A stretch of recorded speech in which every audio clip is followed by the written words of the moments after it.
The day after the death of Adolf Hitler, the Third Reich collapsed. Within weeks, Allied troops took possession of Germany, a country in ruins. Munich and the surrounding areas were taken over by American troops.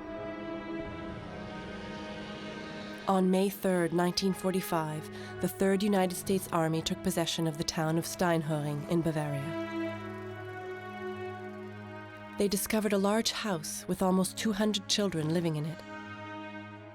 They found newborn babies, their mothers, nurses, and young pregnant women.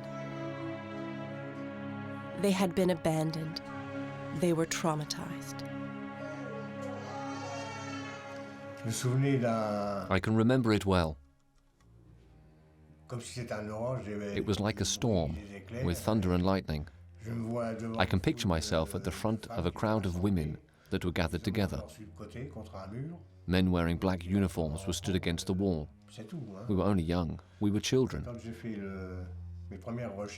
When I first started my research, I went to Steinhöring and realized that it was a place in my memory. It's the only memory that I have. How did that affect us? I don't know.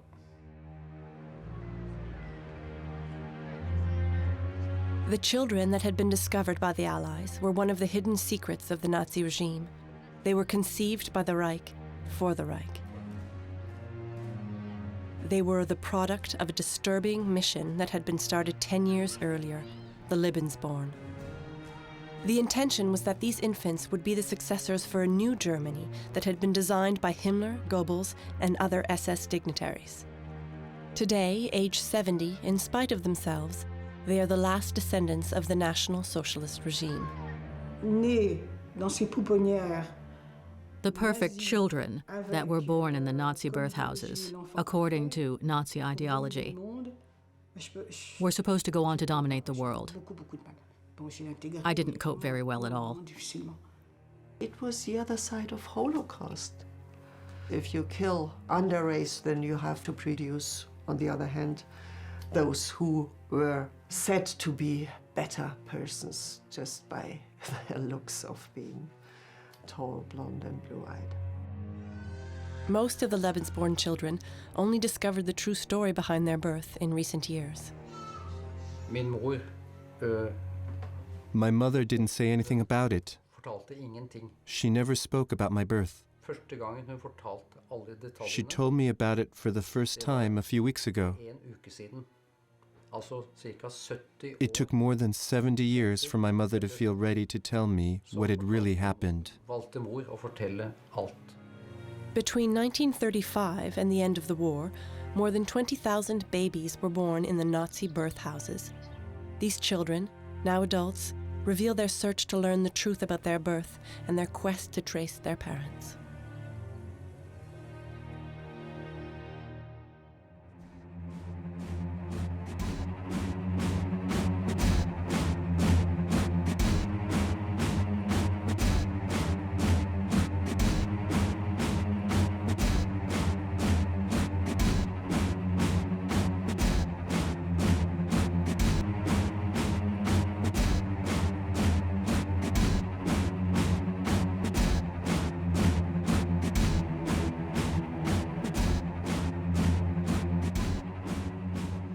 Da muss der deutsche Junge der Zukunft schlank und rank sein,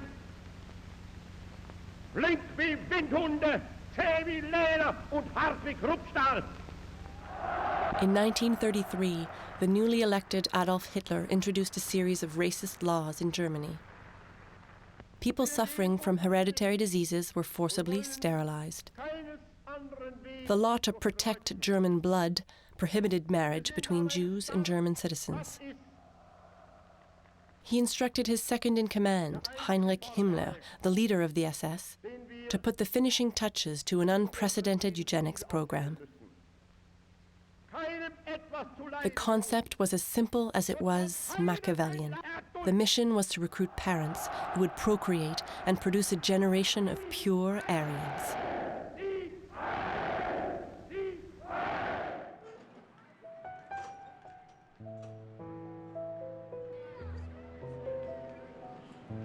The members of the National Socialist Party were ordered to produce at least 4 children with their wives.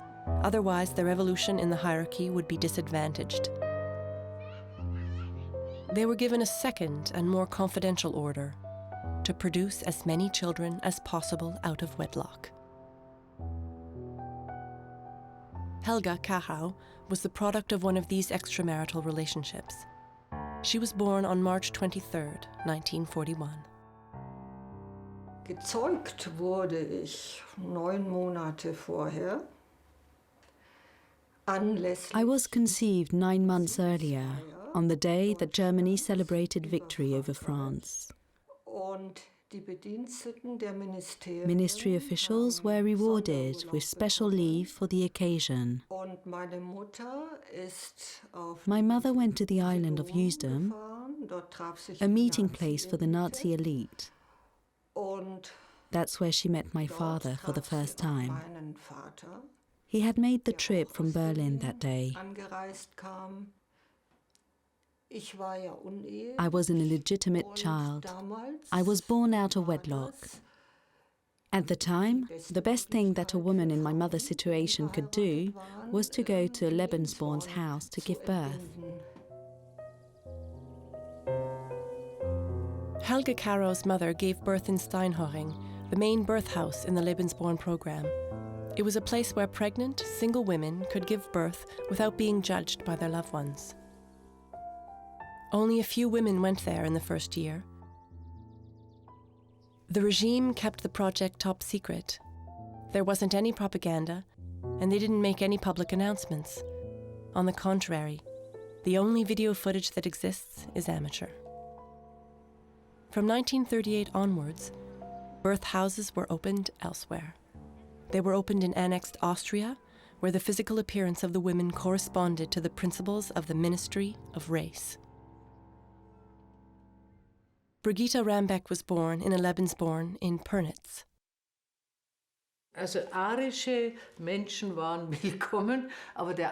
All Aryans were welcome, but they had to prove their Aryan identity. My parents didn't have any problems doing this because my father was a lawyer in the National Socialist Party. They were accepted into the program without any problems. Their situation was typical at the time. This is why the Lebensborn homes were set up. They gave Aryan men and women of good origin the opportunity to give birth in secret.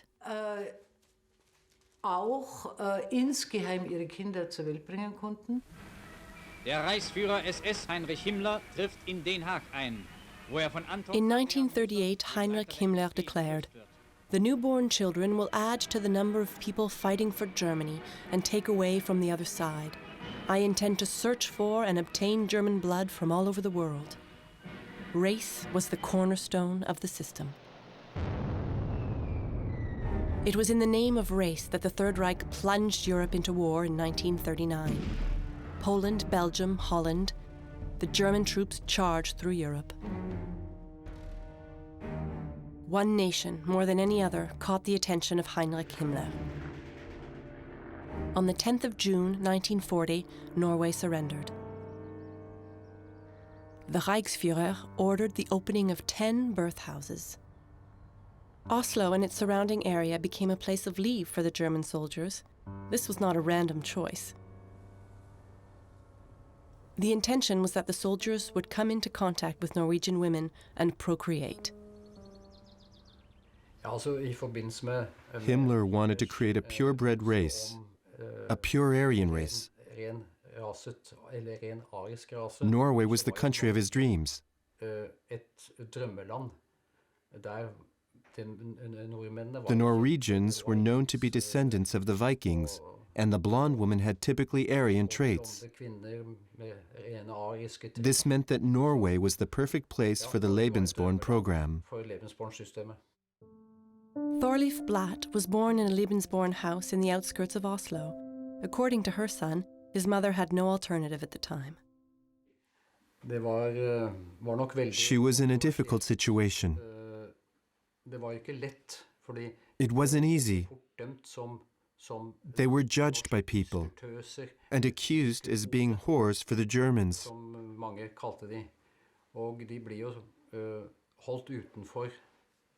They were ostracized because they had made the mistake of sleeping with the enemy.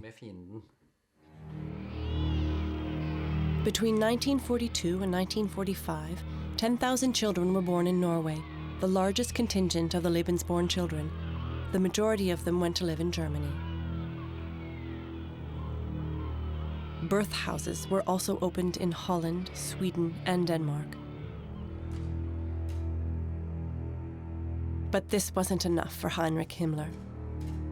As far as he was concerned, there weren't enough children being born, and they didn't have birth houses in enough countries. Maternity houses were opened in France and Belgium, where the populations had up until then been considered impure. At the start of 1943, the black SS flag flew in the courtyard of the WWII castle. Belgian women that were considered to have childbearing potential for the Reich were taken to the Liège Lebensborn. Gisèle Nyango was born in WWII. She doesn't know anything else about her birth. She has spent 70 years trying to understand why her mother gave birth in a Lebensborn. According to my French identity documents, I was born in Bar-le-Duc on October 11th, 1943. My mother was extremely poor. She had nothing. It's possible that she was asked to leave me in a Lebensborn because I would add to the number of children that lived there. Maybe. She probably thought that this meant that I'd be looked after. I'm not sure, but it's a possible explanation.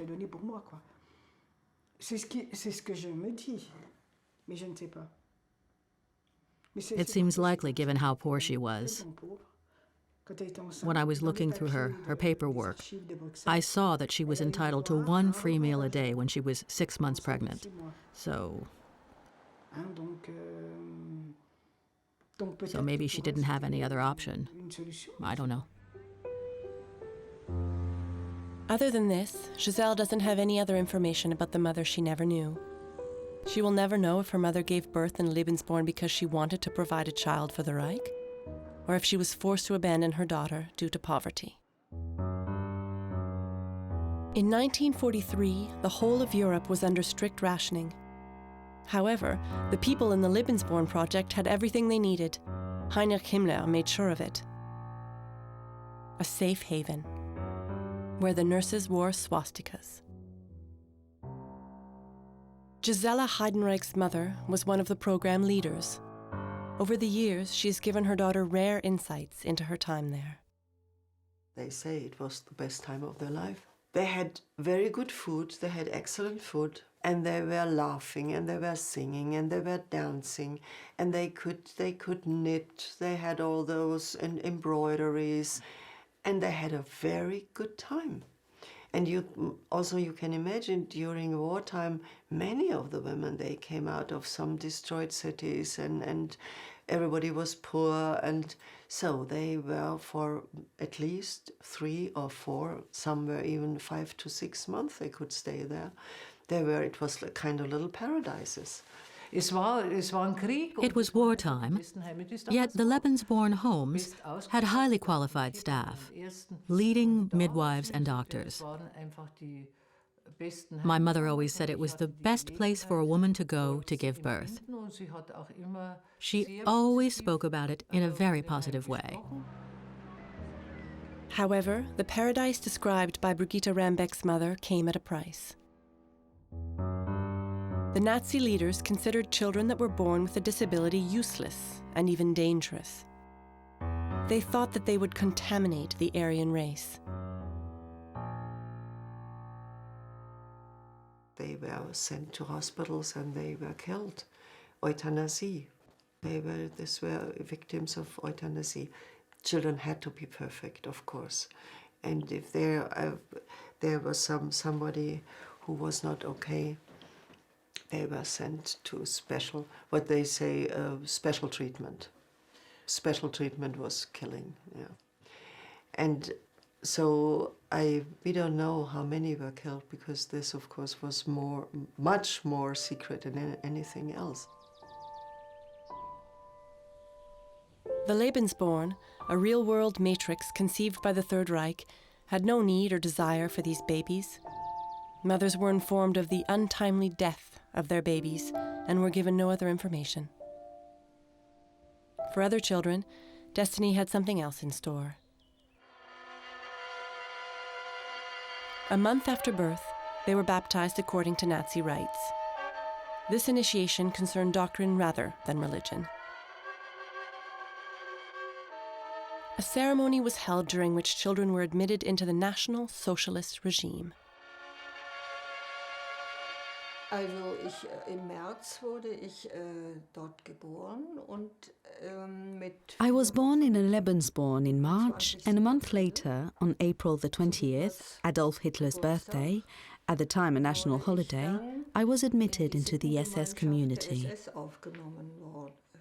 The babies were presented, and SS-man in the uniform, he touched the baby with the dagger, with the SS dagger, not with a like a cross. So now we accept you as a member of our society. And this meant that they really somehow really took those little babies with the rituals and put them into their sinister society. Godfathers were usually named during the ceremony. I don't know much about it, but I do know people who had Göring and Goebbels for their godfathers. It was a substitute for a Christian baptism.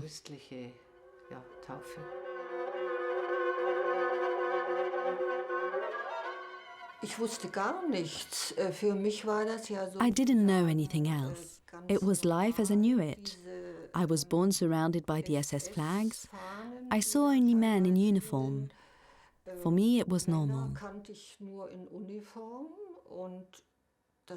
I spent time in a large SS barracks at Pulag, and the men in their black SS uniforms were all very caring towards me.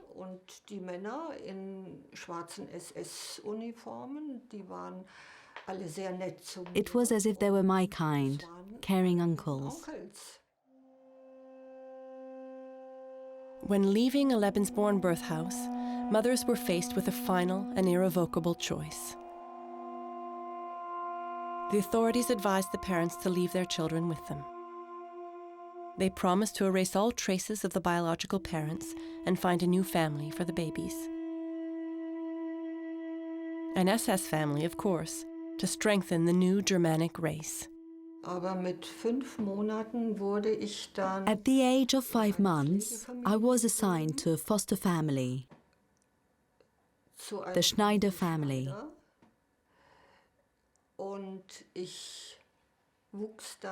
I spent my first 4 years in Pulag, in a complex designed by Martin Bormann that served as the Führer's headquarters.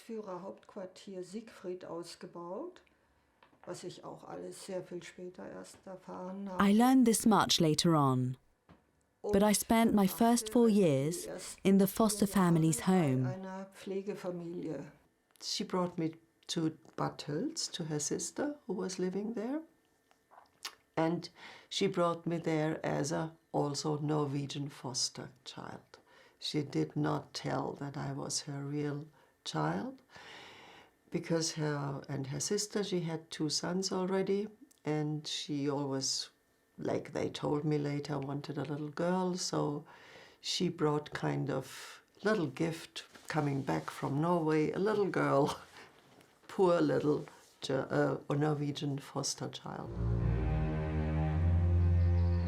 The idea of abandoning a child didn't seem to pose a problem for Nazi converts such as the mothers of Helga Kachau and Gisela Heidenreich. What was it like in the occupied countries? The mothers weren't always aware of the true purpose of a Lebensborn birth house. During the occupation, almost 50,000 children were born each year following relationships with German soldiers. In April 1942, the regime set about obtaining the Germanizable children. Heinrich Himmler, the Reich Commissioner for Strengthening of German Nationhood, stated, "It is my opinion that some of these children are suitable and that the Lebensborn should take immediate action to put them in our care." A few months later, the SS authorities opened the Westwald, a Lebensborn in a forest north of Paris, in a castle that had been requisitioned by the German troops. It welcomed women who corresponded to the Nazi criteria. Erwin Grinsky was born there. He discovered this in 2009 when his mother died. My mother was a translator and worked as an interpreter for the German army. That's how she met my father. She was not aware that she'd given birth in a Lebensborn. She thought that it was a French maternity clinic.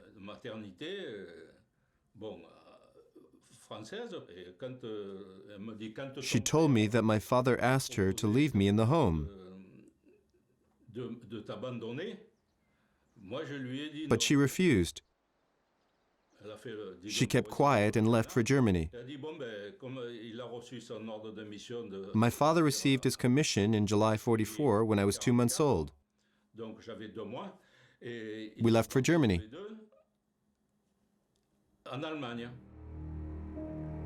Erwin Grinsky went with his mother to Dortmund in Germany. When she got there, she discovered that the father of her child was already married. She found herself alone. This is the price that she paid for Erwin to escape Germanization. I feel more like a love child than a Lebensborn child.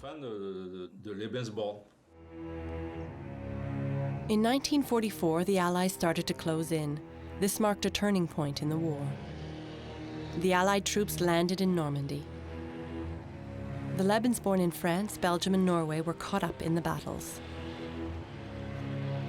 SS troops were ordered to repatriate newborns to Munich. Gisella's mother was in charge of the repatriation. On the 10th of August 1944, she participated in the closure of the French Lebensborn in La Morlaix. She was sent by her office from Munich to close this home. And she said, she and a nurse, two of them, they took about, I said, it was 8 or 10 children. And she brought the children to Wiesbaden, one of them, a part of to Wiesbaden, and some of them she brought back to Steinhöring, where she worked in meanwhile also. The directors of the Belgian Lebensborn in Weschimont started to panic. The children were immediately evacuated. The German border was only 300 kilometers away, but time was running out. The US military were approaching. Walter Boser was not yet 1 year old. He lived in the maternity house with his mother. His life took a different turn on the day that he left the Lebensborn. My mother and I were removed in September 44. The Germans were leaving Belgium because the Allies were advancing. We went by truck to Aix-la-Chapelle.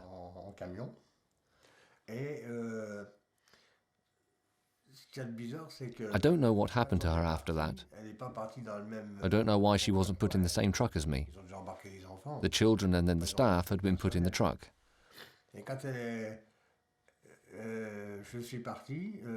She ran behind the truck shouting that I was her child. They didn't care.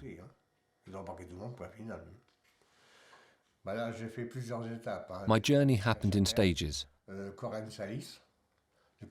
I was taken to Aix-la-Chapelle, then to Steinhöring, and then we were transported to a convent next to Dachau.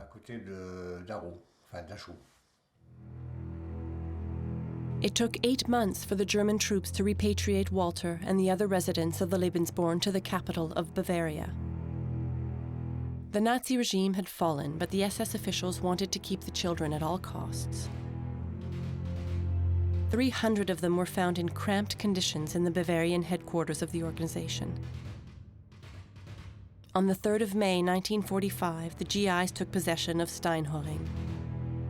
They discovered the birth house and the children who had been conditioned to hate them.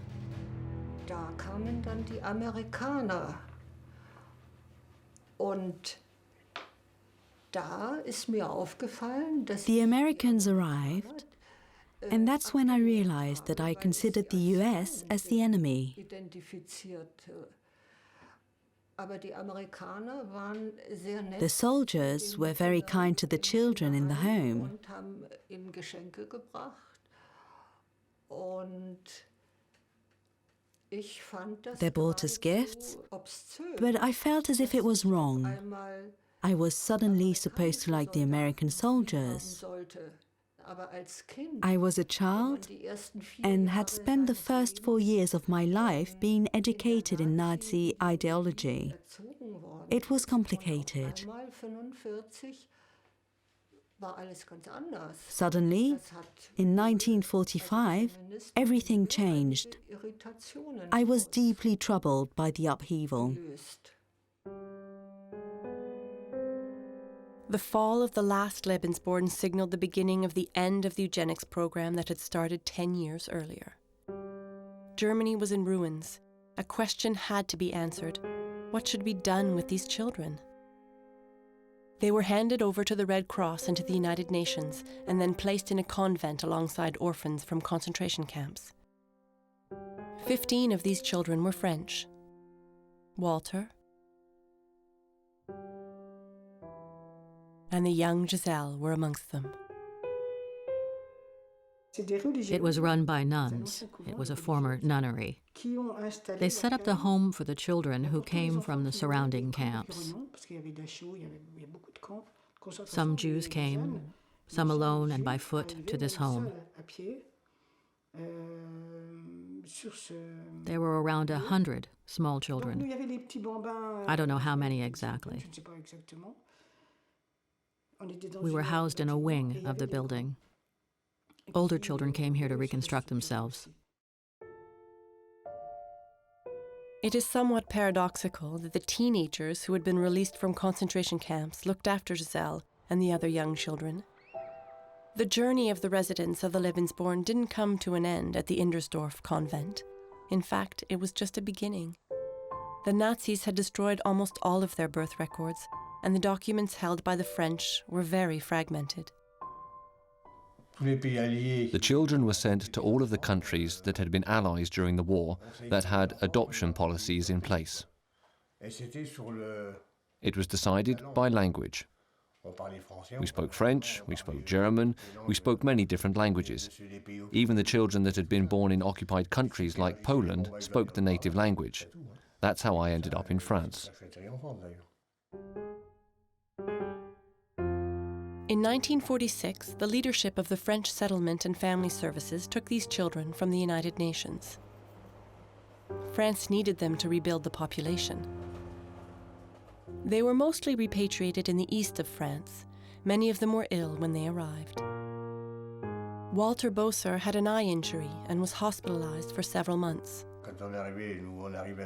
We arrived at the Commercy Hospital in the center of Meuse. We were given to the social aid services. We were put in orphanages. We were given welfare contributions. We were placed in families with wet nurses. They weren't called foster families at that time. The social aid services erased the birth records, as was standard at that time for wards of the state. In doing so, France thought that they had erased their past as Lebensborn children, children of shame. In Germany, things happened differently. The parents were identifiable. Lots of them came to take back the children that they had given to the Führer. This was when Gisela Heidenreich discovered that the family in which she lived was not her real family. She discovered this on the day that the man she believed to be her father was released from jail. One day they said, Papa is coming home. Oh, yes, I was happy too. Somebody came, a man, and the boys ran for him, and and said, "Papa, Papa," and of course I said also, "Papa, Papa." And this, I remember this scene, this is the first shock in my whole life. I still see this man refusing me and saying, "What are you doing here?" And to his wife, "Why did you bring this SS bastard in?" So this was a real shock. And of course I asked, what does he mean and why is he not my father? So of course they said, "You have no idea, that you can't understand, and he doesn't mean it, and it's not so bad." It was like, yeah, I was fallen out of my identity. I think it was the beginning of a real big crisis in this little girl who did not no more know who I am. Gisela then found her birth mother. They had to learn to live together in a country in ruins. At the same time, children in Norway were discovering, rather cruelly, that they are not like the other children. In a country traumatized by 5 years of occupation, the Lebensborn babies symbolized the collaboration with the enemy of thousands of Norwegians. Thorleif had followed his mother to Germany during the war and returned to Norway after the liberation. When we returned to Oslo, I could only speak German. But when we traveled from the center of Oslo to my mother's house, I wasn't allowed to speak. We didn't want anyone to discover that I was German. So the first month that I was there, I was not allowed to speak.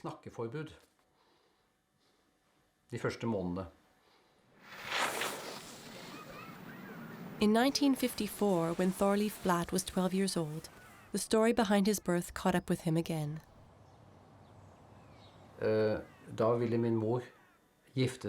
My mother wanted to marry a Norwegian man. But I was a problem, an obstacle. I was complicating things. The man that she wanted to marry did not want me to be part of the marriage.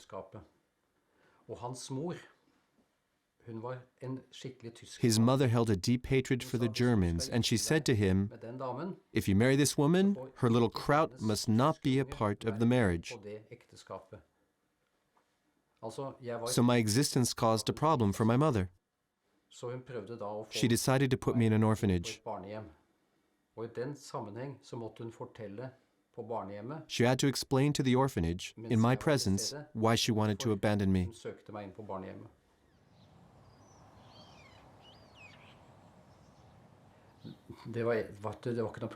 I didn't come across this kind of problem in the orphanage because most of the children had the same background as me. A lot of us had a German father and a Norwegian mother.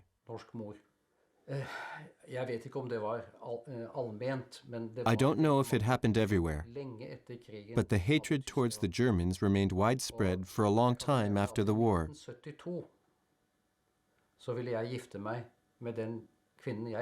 To give you an example, in 1972, when I married the woman I loved, her father refused to come to the church because she was marrying a German.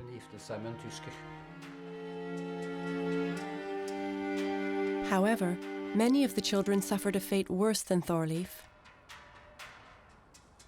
Some of the children that lived in Norway went through hell at the end of the war, just because they were born in a Lebensborn.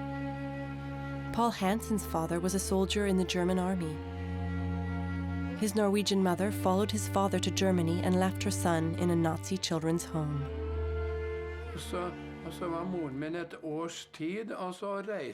My mother stayed there for a year, and she abandoned me in a Lebensborn. I didn't know where she'd gone. She'd met a German man. I learned later on that they both went to Germany. From 1945 onwards, the Oslo authorities supported Paul Hansen and thousands of other children. Some of them were placed in psychiatric hospitals. Paul Hansen was 5 years old at the time. When I arrived at the Emma Hjort Psychiatric Hospital, I found myself living with some very ill people. They would scream out at night. I asked myself, what am I going to do?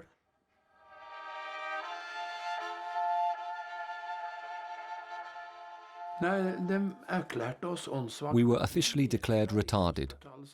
A doctor came to the National Hospital and declared each and every one of us as retarded. We were declared mentally retarded because we had been born in a Lebensborn. I can't remember what happened next. But when we went for a walk in the city centre, people would laugh at us. Hey, it's the freaks from the Institute. They called us the Emma Hjort freaks. 50 years after the war, the Norwegian Lebensborn children took the state authorities to court for discrimination. The state granted them financial compensation, but refused to admit liability. I don't know what happened to everyone. But during the time that I was president of the Association of Lebensborn Children of War, I heard many horror stories.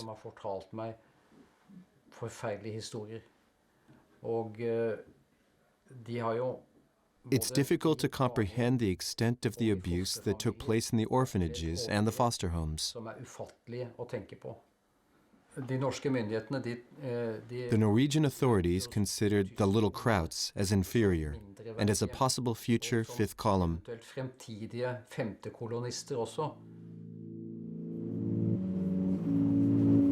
In France, no one feared the emergence of a fifth column since the children didn't know where they came from. A family in Nancy adopted Giselle Nyango when she arrived in France. She was brought up in a loving family with a caring mother, and she grew up without ever suspecting where she came from. But in 1954, 10 years after the war, she discovered her birth name by chance. I started to feel different when I was 10 years old. Other children had started to call me names, and they said that I'd been adopted. It was a difficult time for me.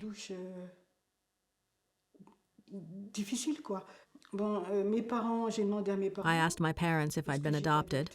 They said yes and gave me my birth file. I found out that my birth name was Magula. Then I forgot about it.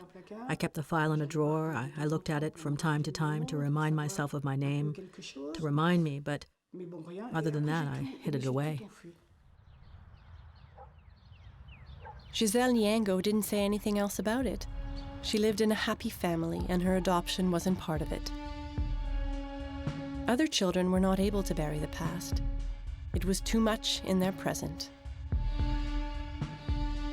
After returning from Germany, Erwin Grinsky lived with his mother in an apartment in Avignon.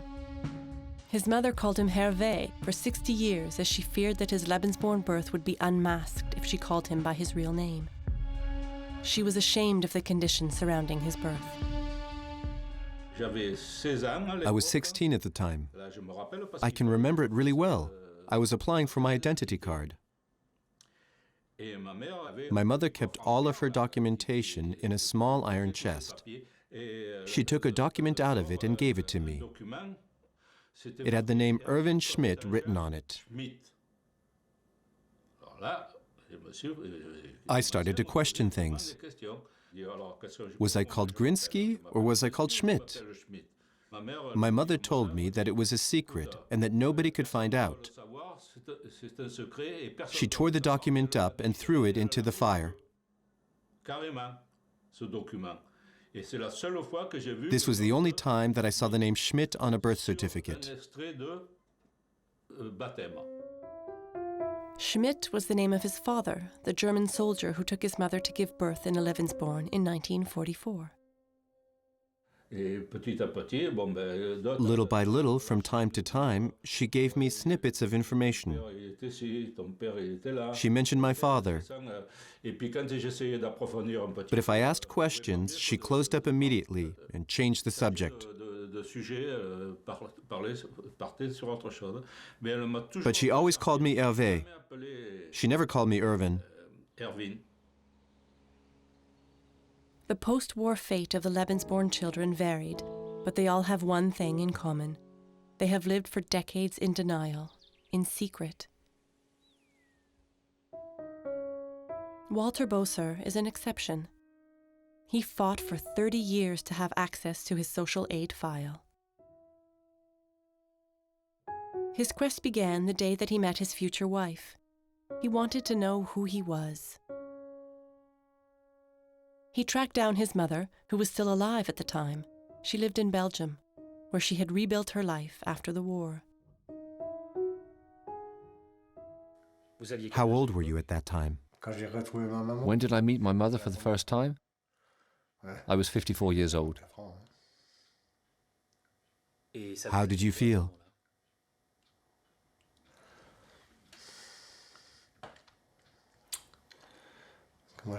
How shall I put it? I don't want to be horrible. When I started researching my background, I couldn't understand how a mother or father wouldn't want to find their child. I judged them. I said that if I found them, I would ask them why they hadn't tried to find me. But it never works out that way. It was a joy and a disappointment. I was disappointed to find that she had become an old woman. I couldn't remember what she looked like. I couldn't remember having seen her. That's why I couldn't remember her face. After years of speculating, Walter learned that he came from the Belgian Lebensborn in Vegemont. He wanted to know whether he was conceived out of love, or was he conceived for the Reich. I made her explain what had happened. She said that she was young at the time. She was only 18. She worked there as an assistant cook. She wasn't even the cook. She was an assistant cook. She prepared the bottles for the babies. She said that she needed someone to look after me, so she took me to work with her. Apparently, this was allowed. According to Walter's mother, he was taken by mistake with the Lebensborn children. Her explications didn't give him the answers to his questions. I asked her what had happened to my father. She handed me a photograph. I didn't know what to say. It was a picture of me in my father's arms. He was crouching down and he had his legs around me to keep me upright. This old photograph is all that he has of his father, a photograph of a German soldier with a child. He doesn't know anything else about him. His father died before he could find him. He died in 1986. If the French authorities had helped me when I was 21, I might have known my father. But because of stupid bureaucratic procedures and the cruelty of the people involved, I missed out.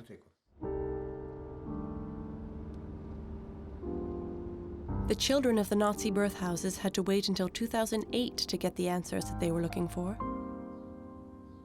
This is the date that the Red Cross opened their archives, 60 years after the war, a veritable lifetime. Erwin finally got the answers that his mother had refused to give him. He was indeed born in the French Lebensborn in La Morlaix. All that I can say is that it was very difficult to deal with.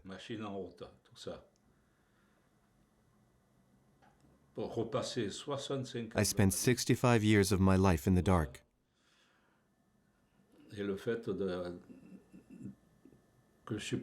This might be why I'm the way I am. I'm a pretty close person. It certainly had an effect on me. I spent many years not knowing where I was from. Giselle Nyango also lived in ignorance for over 60 years. When her adoptive mother died, her husband pushed her to seek her origins. She only had her birth name to go on, but she managed to discover her birthplace. She revealed all to her children.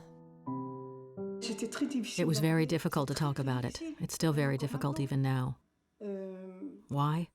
I don't know. We're not responsible. We are the victims.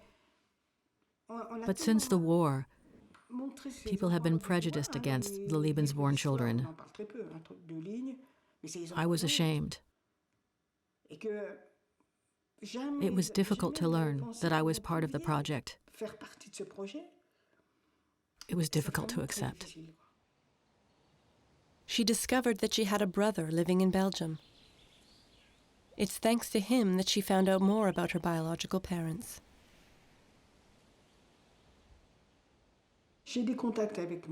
I contacted my younger brother, who was very welcoming towards me. He told me about our biological mother. I say biological because that's the way it is. He found a photograph of a German military in one of his mother's albums. But that's it. There's no name, nothing else. Does this still affect you? No, it's only now that I'm starting to digest.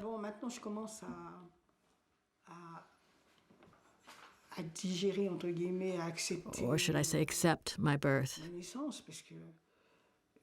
and to understand that I am a victim in the situation. Half a century after the war, the children, now adults, are left with more questions than they have answers. They still feel the pain and the resentment. Who were these men, their fathers, without whom their background would have been so different? Were they just soldiers, or were they part of the SS? My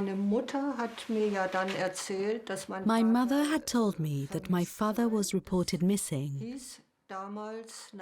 After the war, this more or less meant that someone was dead. I did not ask any more questions about him. I must admit that I wasn't interested in looking for my father. But 6 months after the death of my mother, my father found me. It was like a bad movie, but it was my reality. My father had just turned 80.